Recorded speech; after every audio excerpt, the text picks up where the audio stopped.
E como eu posso ter medo de ser corajoso? Eu venço eles, eu luto contra eles.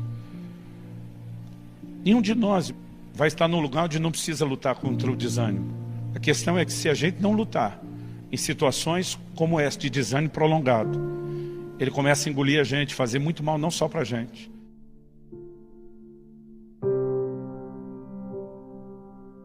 Não é necessariamente a crise de alguém que está vivendo o fracasso. Não é necessariamente a crise de alguém que não teve contato com nenhum tipo de sucesso. E eu acredito que essa informação é importante, porque muitas vezes nós podemos deduzir que desânimo, que desencorajamento vem de quando a gente não consegue ter nenhum tipo de realização. Eu quero te dizer que isso não é verdade. Nós podemos estar vivendo um ambiente de realizações, e porque temos determinados anseios dentro de nós que não foram satisfeitos, nós podemos deixar que esse nível de anseio não satisfeito, às vezes fale mais alto do que tudo aquilo que foi satisfeito. E eu acho que isso é parte do assunto que a gente tem que levar em questão. Porque se você está enfrentando momentos de desencorajamento, você precisa tentar enxergar com clareza o seu quadro e a sua situação. O problema não é a circunstância que ele está lidando. O problema são expectativas frustradas. De alguma forma ele está se medindo e dizendo: eu não sou melhor, eu não fiz diferença, eu não cheguei onde deveria ter chegado. E nós temos alguém que está expressando essas expectativas frustradas. Que a esperança adiada, ela entristece o coração.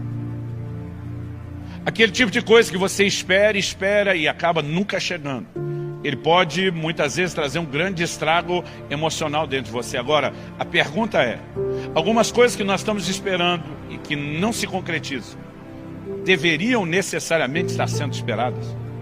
Há coisas que são parte de uma promessa de Deus, de um sonho que Deus colocou no nosso coração. Mas há coisas que a gente simplesmente decide que precisa delas, sem que Deus tenha nenhum tipo de compromisso com a nossa decisão. E muitas vezes a expectativa de não alcançar algo que nós queremos pode falar mais alto de estar vivendo tudo aquilo que Deus está despejando e derramando nas nossas vidas. O ser humano consegue ter essa capacidade de muitas vezes não se contentar com nada do que ele está alcançando. Contentamento, ela nunca está limitando o assunto só a coisas materiais. Pessoas que querem realização, que querem um lugar de conquista na vida, que querem reconhecimento muitas vezes. E nós precisamos entender quais são as nossas expectativas. Não apenas o direito, mas a responsabilidade de crer, de lutar por isso até que a gente viva. E muitas vezes a frustração de não viver aquilo fala mais alto de toda a realização do que tudo que Deus está fazendo. Isso não se mostra saudável.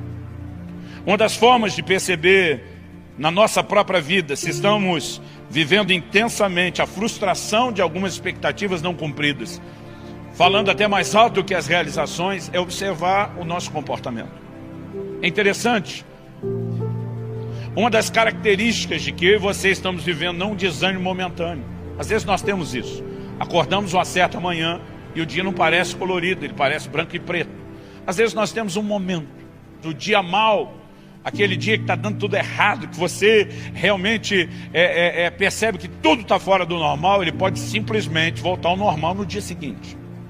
Eu não estou falando de um desânimo ou de um abatimento momentâneo, mas quando nós estamos vivendo um período de desânimo prolongado, mesmo no meio de conquistas e realizações, nós precisamos avaliar o nosso coração.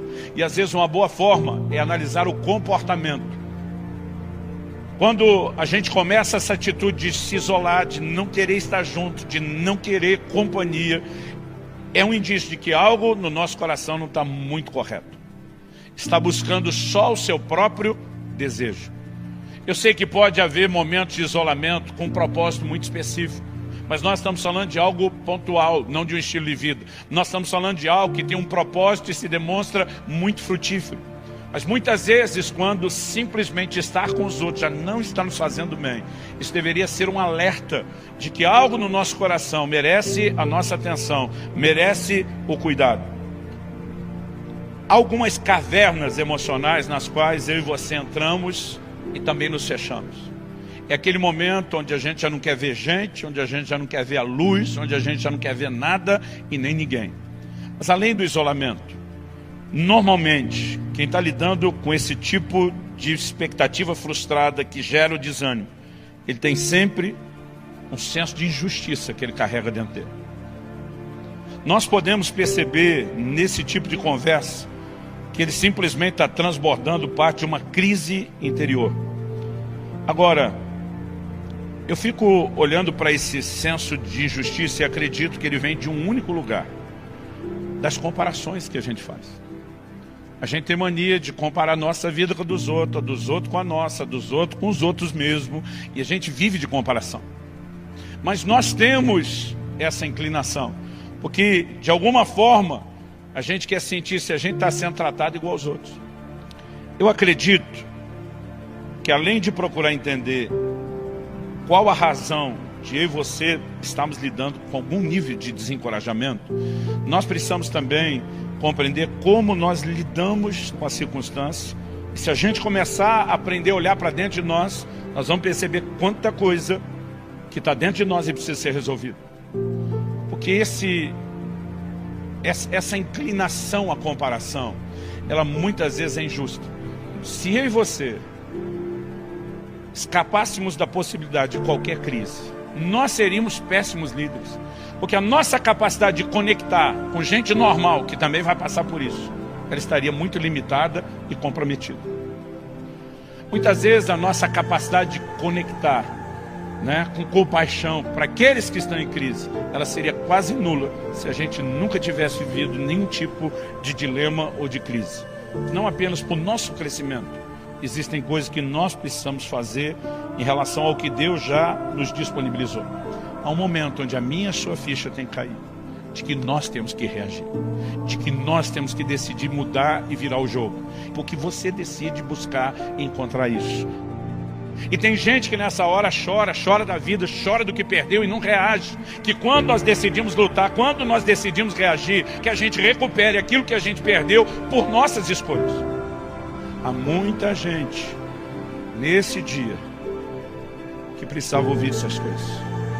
Que para Deus, quem nós somos ainda é mais importante do que só aquilo que nós fazemos. No momento de emoções difíceis, não baseie sua fé e o seu relacionamento com Deus naquilo que você está sentindo. Mas a verdade é que todos nós vamos lidar com momentos de desânimo. E a pergunta é: o que é que nós vamos fazer com eles? Todos nós já vivemos momentos de crise e dificuldade. Corajoso não é o que não tem medo. Corajoso é o que vence seus medos.